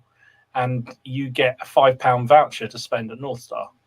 Every month you're a member with them, you get a £5 voucher. But if you sign up for free, you get that £5 voucher and you can run along to North Star and pre-order those rules. And you'll save £5, which is useful. I think they also do £5 off Gripping Beast orders as well each month as well. And there was a Perry deal as well I did happen to see, which might have found its way into my basket. Fucking hell, mate. Jesus. What can I do? I'm only human. They were cheap. They were You can Perry. resist, there. You can resist. I can't resist. You know me. It was That's my your New Year's thing's completely out the fucking window. That's gone. Oh, that's gone. That's long gone. That's long gone. That's my War of the Roses project on its way. Yeah, I mean, 3 boxes. It was 3 boxes of Perry's, 2 longbow, 1 knights for 48 quid. You can't go wrong. You know you got a problem when you got to justify it. Yeah, no. I'm not justifying to you. I don't give a toss. It's fine. Jeez. So yeah, muskets and tomahawks, or shakos and what is it called? Shakos and bayonets. That's it. Available now. Will be out later this month. The only other things I saw which looked interesting, if you're into your old school Napoleonics, then Elite Miniatures have just started a range of Young Guard and Middle Guard in greatcoats. Shit! That Ken I hear exploding in the background. Yeah. Oh no! Is it? They're going to finally make me? Maybe they listen to my video rant. Maybe they'll find it. Like I'm going to find the order from them. Oh no! There we go. So that's available now. So they do the battalion packs and multi-battalion packs and all sorts. Ken, great. You'll love it. Shut up, Dom. You'll love it. Great coats are so easy. Victory at Seas is expanding rapidly. I can't believe they're adding more nations than I knew actually got involved. There's now a French yes. coming. Yeah, man. I'm loving the old Victory at Seas. Looks really cool. So that's the pre-order for the French fleet. You still not I am ordered doing yet? my best. I'm doing my best to resist. No, the secret project overtook the need to buy Victory at Sea. Oh, okay. Sweet. I think there's some good stuff. I mean, there's a load of new American ships I saw, Ken. I don't know. Loads of new American ships. There's loads of. Well, I own one of every Italian fleets as well. I own one of every British ship now. I own the whole British stuff, all of it. I was waiting for that comment to come in from somebody. Yorkshire Dragoon, why the French fleet still floating? Yeah. It's a bit of suspend your belief, but they even said Ward even said that it's a more of a what if they didn't have the crap blown out of them. So it's more what would have happened, if they hadn't been sunk, basically. It's but then again, you've got in the German fleet, you've got their Zeppelin. Their aircraft carrier. Graf Zeppelin, isn't it? They've got their aircraft carrier, which again never. I don't think it even was ever launched. It never even got out the dry dock. So weird. But I guess at the end of the day, you want to have, if you're playing with a few mates, somebody will take the American, somebody will take the Japanese, somebody will take the British, somebody will take the Germans, and then a few other people might want to come in and take the Italians and French. I'm quite tempted by the Italians. The Italian ships always look fantastic. Yeah. But I think I'm about to play the game before I buy any more. Yeah. Lionheart says there's a new Osprey Napoleonic rules out next month. Stuck between them and the new Muskets and Tomahawks book. Musket and Tomahawks book. I would go, I'm biased because I think the Ospreys are okay, but they're a bit beer and pretzel. I mean, not that the Muskets and Tomahawks are highbrow or anything, but I just think they give a slightly better game, in my humble opinion. It'd be interesting to see what. And you get cards. And you get cards. But they cost you 10 quid for the cards, I suppose. Good and bad, right? I mean, the Osprey rules are probably about 15 quid all in, and you don't need any cards. So I don't know. Carl says that's where his World War II Greeks came from, Great Escape games. Yeah, they do look sweet. Brendan General Haig says, is there a bolt action book that covers Tunisia? I think one of the desert books gets onto that period, doesn't it? I thought Africa, doesn't it? Isn't there one of the Deutsche Africa cool one? There's the Western Desert. That's it. That's the one I meant. I should have thought. Yeah. I would have thought.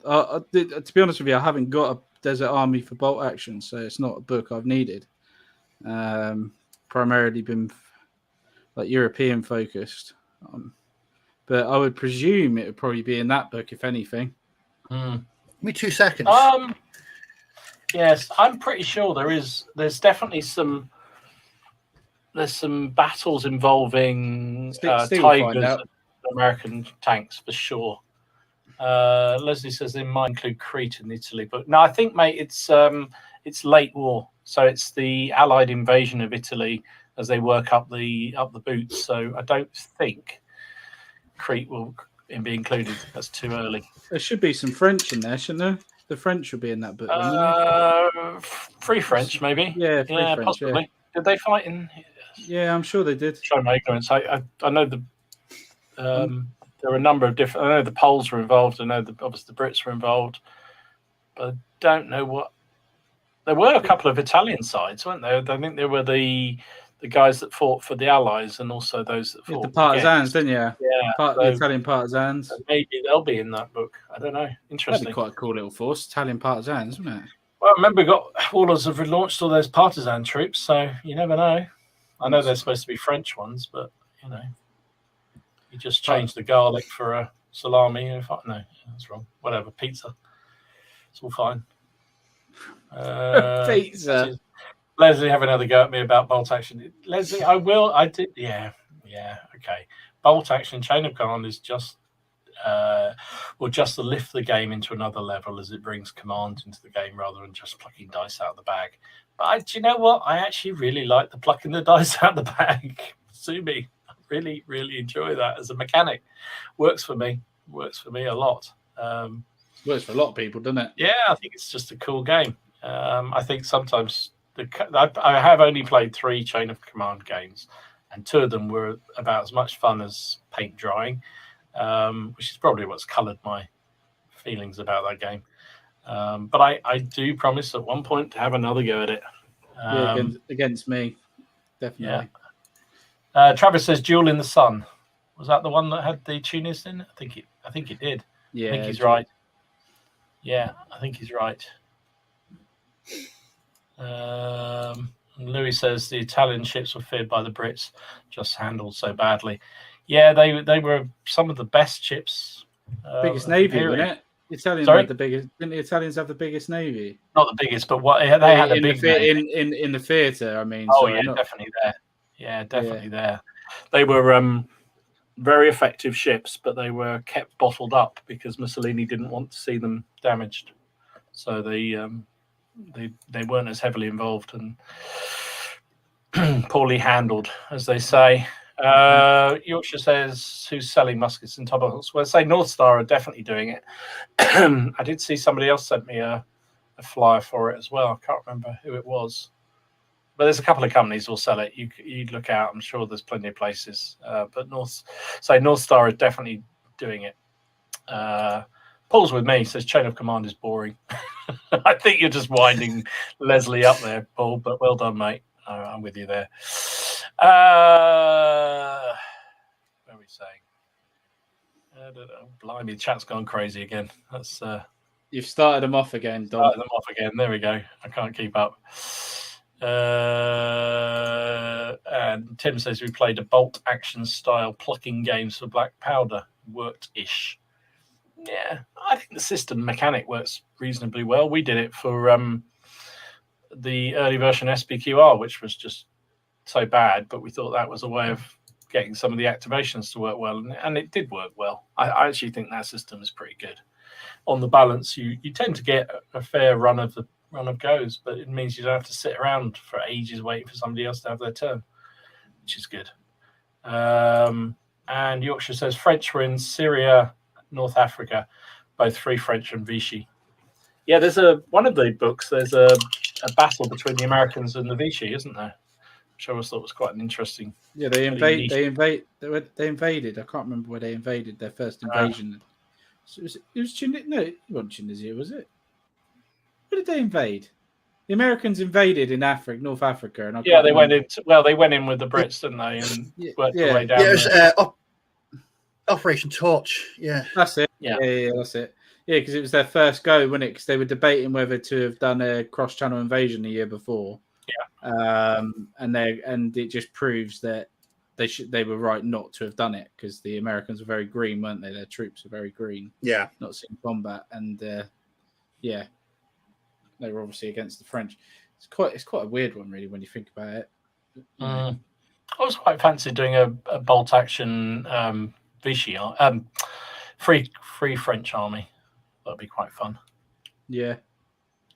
Yeah, and Leon says, I've seen people do this, where you roll the bolt action dice, see what your troops should do. That can get you in an awful lot of trouble, but great fun. Dear. Okay, enough of that. There's lots of talk about whether chain of command is better than bolt action. Neither are better, just what you like and what you fancy, right? It's they're both good systems. Some people love the ease of bolt action. Some people love the command of chain of command. That's each their own. I need to be persuaded. So let's move on to some of the pictures people posted up on the Facebook page. So just a reminder, we have our own Facebook page now, the Plastic Crack Facebook page. If you want to join, there's 3 very simple questions, and it still amazes me how many people don't bother answering the 3 simple questions. So if you get rejected, that is why you've been rejected. That's why you get rejected, is because we just want to stop the spammers getting in. So just answer the questions, please. That would be so much easier. They're not difficult. So some really good stuff going up on there. And we just take a few down just to show, but there's lots more examples up there. So by all means, trot along and have a look. People get into the spirit of the train week. So there's Steve doing all those trees, which is good on him. Oh, nice. You can't have enough trees. Oh, Royal Navy flag there. Yeah. Royal Navy. Yeah, there you go. Definitely a Royal Navy flag. I think from what he said, these are cheap plastic trees from China. From China, yeah, I've got some. Then he's tarting them up with a bit of flock and bit of spray as well, because they're quite bright. So just a bit of you can spray them, darker colours, and they're fine. Dead simps. It's a good idea. Really good idea. And we got Stephen. This is his project in progress, building loads of roads and rivers and stuff.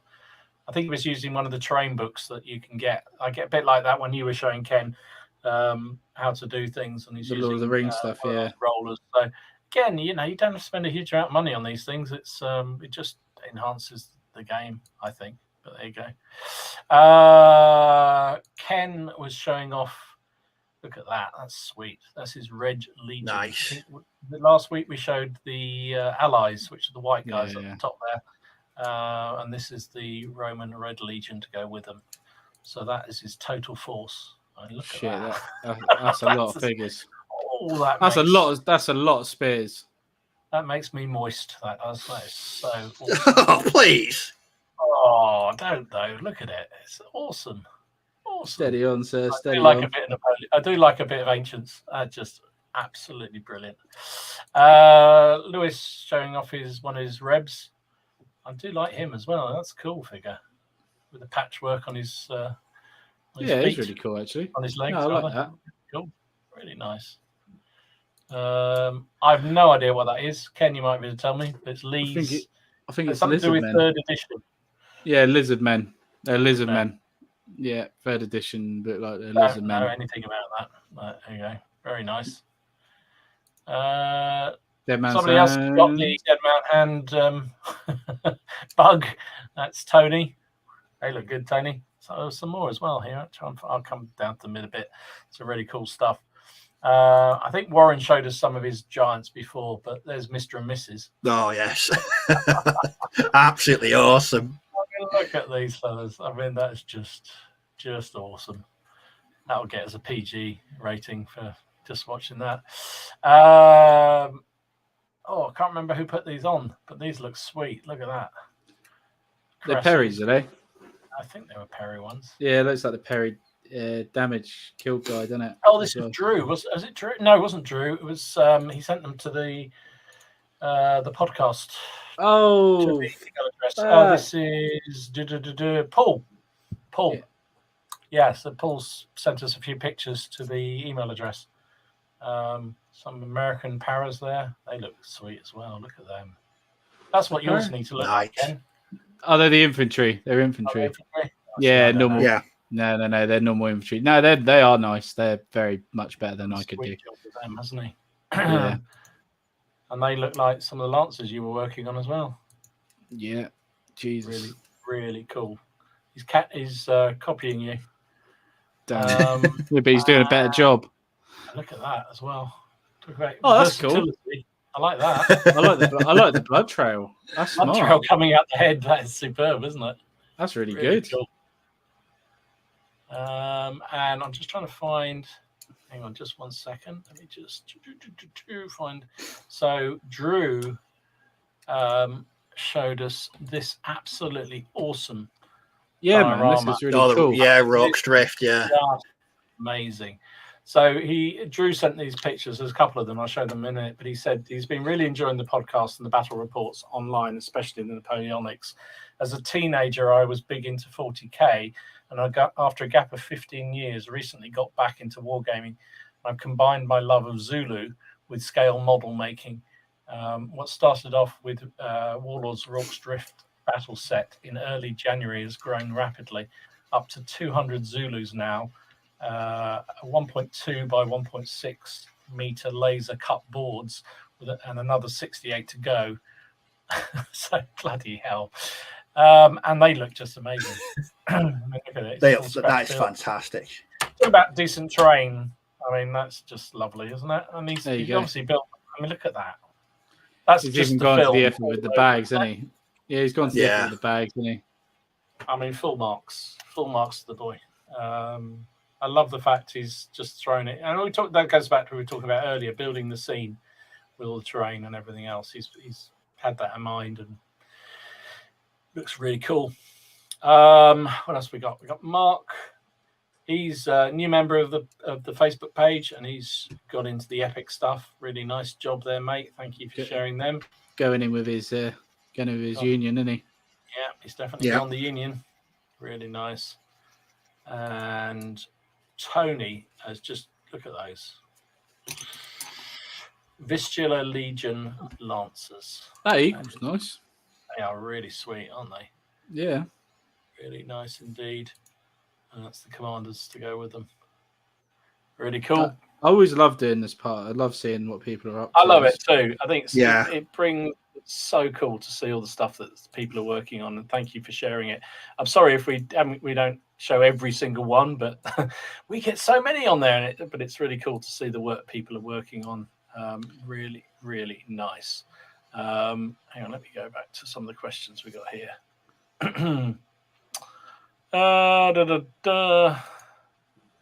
Friends of General Haig said US started in Tunisia. Yeah, they did. That's where they tried out their forces, wasn't it? Basically, tried out. That's not the right word, but you know what I mean.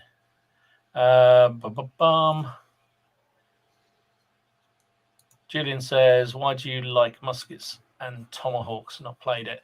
I kind of like the variety." You're always doing something. Yeah, I think there's always something going on. It's a small scale game, so generally it's over, reasonably quickly, but it's a fun, challenging game. But it's not just a simple, card activation game like a Sharp Practice, which I also love, but you have to manage your resources a bit. So you get 3 cards at each time for your force. And sometimes they're your opponent's card to activate. So you have to really think about which card to play at which time. And it means sometimes you can get a real strategic advantage by playing, the enemy's card. Then you play 2 or 3 of your cards in quick succession. And it just works for me. I think it's a really, really clever system. And they have things like spotting range in it as well. So, if you're... the first edition is set in North America, and troops are hidden in forests and things like that. Like if you're trying to find on the Native Americans, and they're hidden in the trees, good luck. You just can't see them. So even though you walk up to them and they're about 8 inches away from you on the table, you still can't see them. And I kind of like that, because I think too many rule systems, it's like, oh, I'm within, a foot, I can see you on fire, and you kill them. Whereas these guys, they don't, unless the Indians decide to actually activate and fire. You just won't see them, and that I quite like. Plus, I like the fact that militia and stuff aren't super powerful, which they are in sharp practice. They're really, really cool. But I like it. I think it's a really cool system. Really cool. That is good. There you go. Graham says Muskin has a great flavour of the period. It can be very random, but you always get the result. True. Yeah, I think so. Absolutely true. It's that time, isn't it? It is indeed. Oh, blimey, yes, I suppose it is. We need to talk about the code, what our friend Carl gives us each week. So just a reminder, Carl from Mezzers Minis sponsors the channel, and because he's a generous soul, he has given us a code which you can use in his store. It's on the screen down below at the moment. It's MEZPCP, which I think is the right one now. We did have a problem last week, but anyway, if you plump that in your in the codes on his site, you'll get 10% off everything that he does. And I say he's got some really good B&B models. He's got avant-post stuff, more coming all the time. Some really sweet. Steve mentioned them earlier. Some of the Greek stuff he's got from Greek War of Independence, wasn't it? I think. And I think he's got more and more stuff coming, so well worth checking his stuff out. So thanks to Carl for sponsoring the channel as usual. So what else we got? I'm just working my way through the chat still. No, that's right. I was gonna take it off on a little bit of a tangent. Go on then. So we're talking about terrain and stuff like that, and we've been talking mainly about historical stuff and bits and bobs. Yep. When people say like they start a second system, like say like something completely different, because obviously terrain to me is very important. But say like I'm playing my Napoleonics, but then I sidely I play Lord of the Rings, yeah. So I do more fantasy-esque sort of terrain. Would people be bothered sharing that sort of terrain, or would they prefer to, say for example, make special fantasy terrain up, or would they be happy sharing it? Would it bother you, or would you prefer to have two lots of terrain for two different games? It depends. I mean, if you're fighting a Napoleonic game and there's a giant dragon altar in the middle of the battlefield, I don't think. Yeah, I know. Yeah. We're playing Waterloo today. They're lava pits. I wasn't aware there was lava pits at Waterloo. I just think it's to a degree you can get away with some fantasy scenery. So the old Daub stuff. I imagine that could be used across great many periods, fantasy and historical. But if I'm playing bolt action, I don't want Necromunda scenery clogging up the tabletop. No, it's just one of those. But no, it's an interesting and yeah. Which one then do you concentrate on? Because it's not, I like terrain for all occasions, but it's hard. Like it's the same with anything, isn't it? It's having multiple projects on the go, isn't it? That's the problem. When you've got multiple things to do, it's like, what do you concentrate on? Leslie says, Leslie's got a good point there. Any good terrain, which I think is true. Terrain is good, whatever. I mean, if it's good terrain, it's good terrain. Yeah. I tend to agree, though. I'm a bit like Steve. I'd not necessarily. Actually, Mark makes a really good point. He said he'd use generic terrain for fantasy, but wouldn't use fantasy for historical. And I think I'd be the same myself. I think that would be my feeling. No, that's it's just cool. It's I know to know people's thoughts on it. Yeah, because I've used my jungle terrain for a couple of games of Strontium Dog. A scenario set in a jungle, and it works really well. So I think with fantasy and sci-fi, I think you've got a bit more leeway. You can steal terrain from across, all manner of history, and it wouldn't really seem out of place. But the same doesn't really apply conversely. So, like you said, Necromunda with bolt action, it's not going to work. No. That's it, innit? And that's the problem. But then that's why I gather sometimes it's just easy to buy it, isn't it? Because making like double terrain for everything is a bit of a bit of an don't you also find with fantasy stuff? I mean, not that I play an awful lot of fantasy stuff, but it's relatively easy to fancify a table, isn't it? Just get a single altar or something and put it around, a bit of scatter of something around that makes it look a bit different. And you can use generic historical terrain and then just shove a few bits and bobs out just to, as they say in the housing shows, to make it a feature of the table. And that's, definitely. I think I think that's the way around I'd do it. I mean, a lot of people are saying the same thing. Historical is very versatile and can be used, for anything. And I think it's true. I'm not sure fantasy can. I mean, there are some amazing fantasy boards you see people do. It's absolutely stunning things. No, there are. You couldn't imagine a Cromwell tank chugging across a battlefield that looks like the face of Mars or something, could you really? No, unless you're doing one of those really weird periods that people do. You've got weird war, haven't you, from like that Conflict 40? Yeah, Tim's wondering whether Ken's sort of angling for a whole new thing about 40k Vikings. I think that's probably true. 40k Vikings. 40k Vikings for the win. Jesus Christ. No, I agree with you. I think it's a good point. And again, it goes back to what we were talking about earlier about the whole train thing. I think it's it's building the train. I did like whoever it was, and I've forgotten who it is, sorry, but someone said right at the beginning they sort of build the train almost before they build the figures. And I think there's a lot to be said for that. I think maybe that's a bit obsessive, shall we say? But I think having it in mind that you can have I mean, again, it's like if you're playing a game. But is it though, Dom? Because then you're committed, aren't you? Because you've built all that lovely terrain for it. So you're going to want to paint your figures. Is it actually a really clever way to do it? Don't. Well, again, I think your question about generic versus specific plays out there, doesn't it? Because if you've got a nice generic looking table that looks really good, but you swap in a few features that make it specific to that period. I mean, Jungle's a bit different, right? Because Jungle looks very different. But if you're playing a game that, I don't know, a Napoleonic game in Belgium, the terrain doesn't look that dissimilar to a Second World War game in Belgium, or an early period World War One game before they settled down to the trenches kind of game.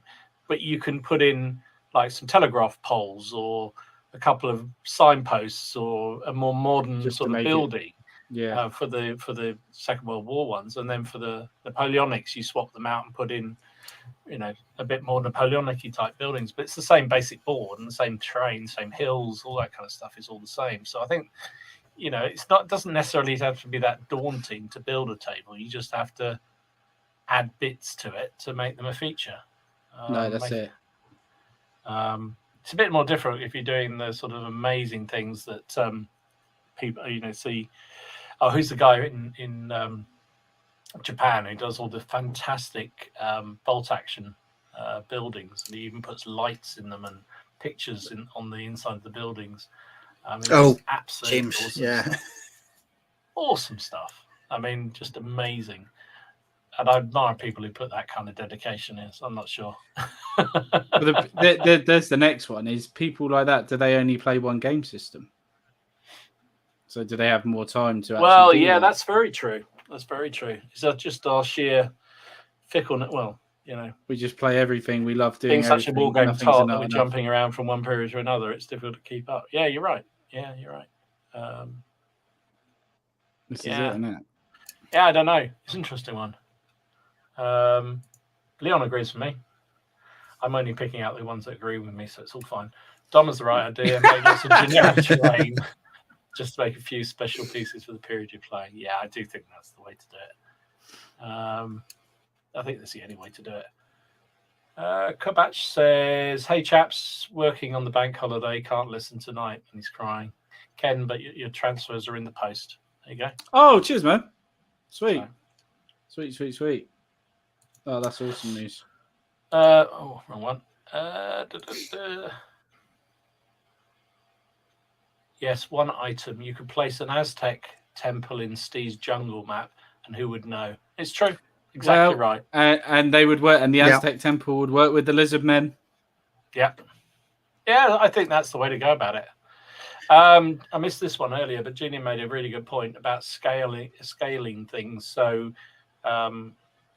when you are buying things from things like the fish tanks and what have you, it's quite difficult to get the actual scale right. Sometimes they can be super big, super small. So you have to be really careful. But obviously, if you're buying them face to face, it's a bit easier. I have got a trick for that. Mm-hmm. Carry a mini in your pocket wherever you go. Be prepared. Always, you're always a war gamer. If you're a Boy Scout or something. Yeah, I was actually. Yeah, if you get stopped and searched by the police and they say, "What is this plastic model?" Say it's there for when I want to go and buy random bits of terrain from the range. Just in case I happen to be in the pet aisle. And just for scale reference. Ken, would you be freaked out if they said, "Just one moment, sir. Those buttons weren't used in 1812."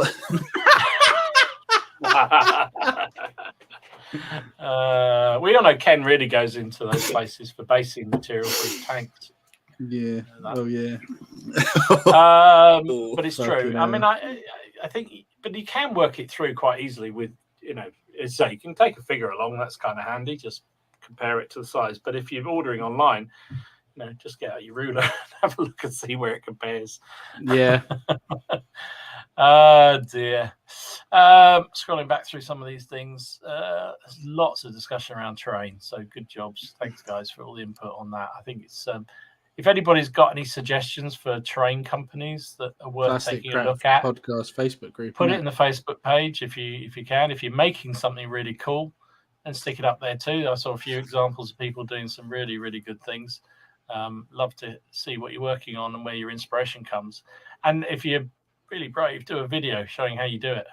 Because I think a lot of us would benefit from it. I know I would. I'm lazy. I just tend to buy it because I've got fat fingers and I can't model things easily. You do? Well, you doing any videos this week, Dom? You got any plans? Anything releasing? Or? Well, funny enough, I got a video showing off the painting of that bridge. Oh, okay. which should go out this week. And I am planning. I was trying to do a playthrough of the new SPQR rules. But I don't know. Weekend ran away from me. I ended up just painting instead. So, but I'd like to do one on that. But that's why all that was set up the other day. No, well, actually, the table the other day was still set up from the previous week's Muskets and Tomahawks game. Sharp practice game. We played a really, really cool sharp practice game over Zoom, where I used those animals that I showed off a couple of weeks ago, and the both sides had to try and capture various animals as a sort of they were sort of trying to collect foraging. But it was quite funny because I hadn't told them, of course, in the moment they opened up on each other, if the animals were close by, they'd scarper in a random direction. So they were heading towards these lovely animals and then shooting, and they were flying off all over the place. That's quite funny. Cool. Yeah, no, that's quite cool. You got any? It was a good game. What about you? What do you got planned? I've got someone coming on my channel on Thursday. Yes, a guy called from Miniature Realms. He's done some ACW. It's a YouTube channel. He's done ACW. He's quite new for YouTube, but he's done podcasts and stuff before. But he's commission painter. Nice. But he's done some stuff on that 12mm epic ACW, and he also does like the Lord of the Rings self strategy battle game. I'm just gonna I'd do like a little chat sort of interview thing. I've not done one of them before, like just myself, so I'm gonna give that a go. Very nice. Yeah, just give that a go. Cool. What night's that? Thursday Thursday 8 o'clock. I'm going to do it. Thursday 8 o'clock. Go over to Miniature Wargaming Warriors. Got it twice. I'm privileged. That'll be the last time I ever say it right.